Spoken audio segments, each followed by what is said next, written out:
Hello, friends. Today I have a very interesting topic. 7 laws of prosperity.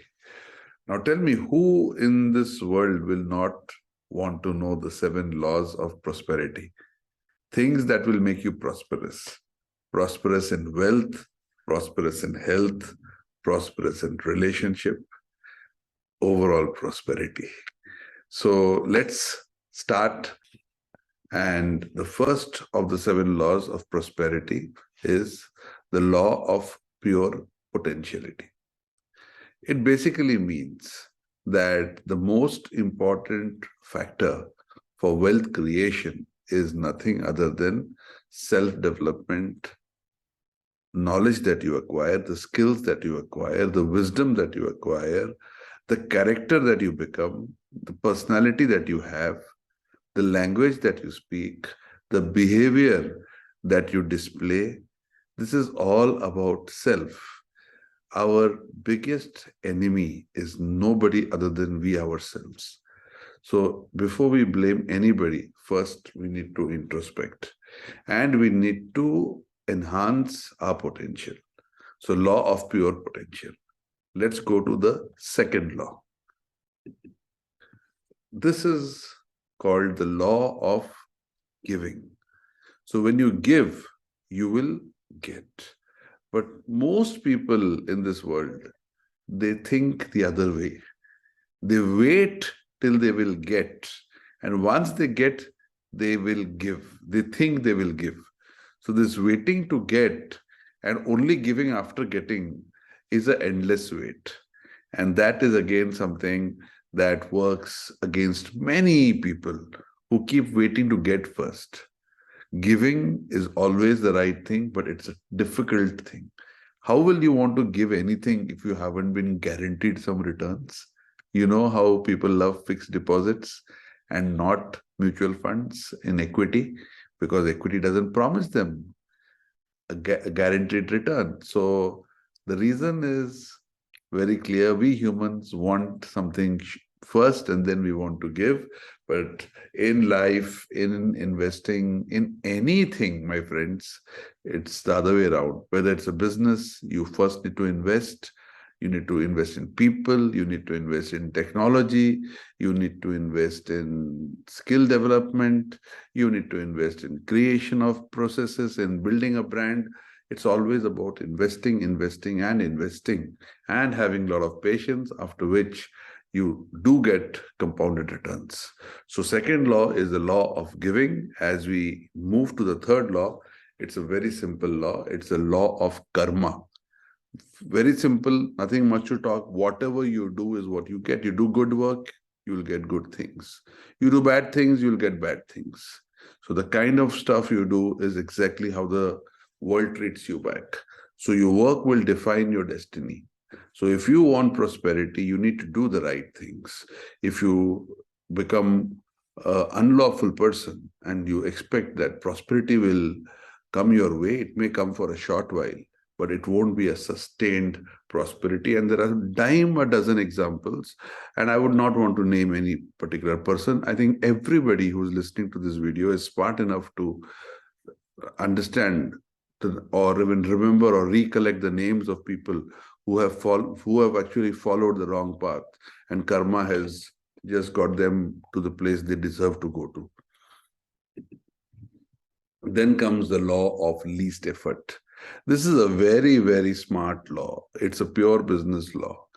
And this is so much applicable to practitioners, small business people, people who have not studied how to do business. You know, that is where this law comes in.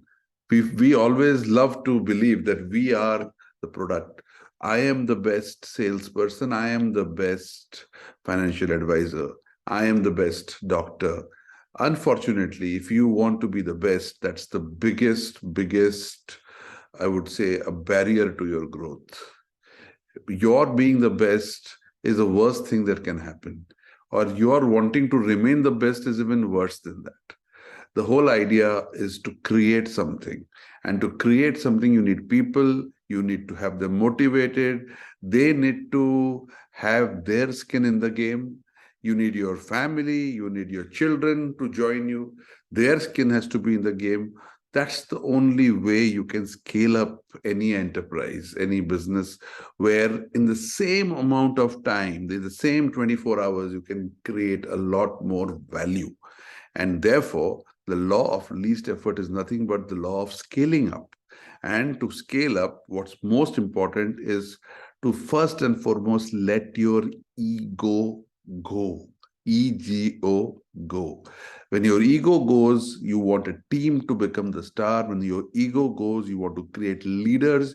When your ego goes, like David Ogilvy had said, you will hire people who are even better than you.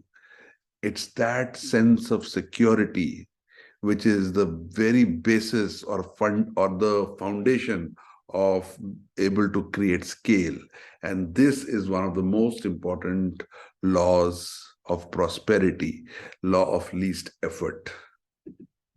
Then comes the law of intention and desire. This is nothing but a life of purpose that one needs to live if one wants to have a ticket to the destination of prosperity. So if you want a ticket to the destination of prosperity, you need to live a life of purpose, a life of meaning, a life where you change the ecosystem throughout your life so that by the time you leave the world, you have actually transformed the ecosystem for the next generation to take it further. Unfortunately, life is not cyclical. Every day we lose one day of our life and life eventually ends, unlike the stock market, which gives you a chance to correct your mistake because it is cyclical in nature. Life doesn't get you a chance, and hence it's extremely, extremely important to live a life of purpose. Law of detachment, the next law. Detachment from greed and detachment from fear. Extremely difficult. We are all extremely greedy and we are very fearful. But our effort has to be to detach ourselves as much as possible from greed and fear. And that becomes the bedrock of happiness. Finally, the law of dharma. That means whatever we do, it is to solve a bigger problem. It is to solve pain points of other people. It's in a way similar to the previous law of intention and desire. And also partly it has connection with the law of detachment. The law of dharma eventually says that it's not just about purpose, but purpose with helping others. Purpose should not be just, I want to become extremely rich and I want to have a lot of money. Purpose is about changing the world, making it a better place, helping others, solving pain points, being a big problem solver, and allowing prosperity to flow in from the back door as a byproduct. That byproduct and the back door is so large.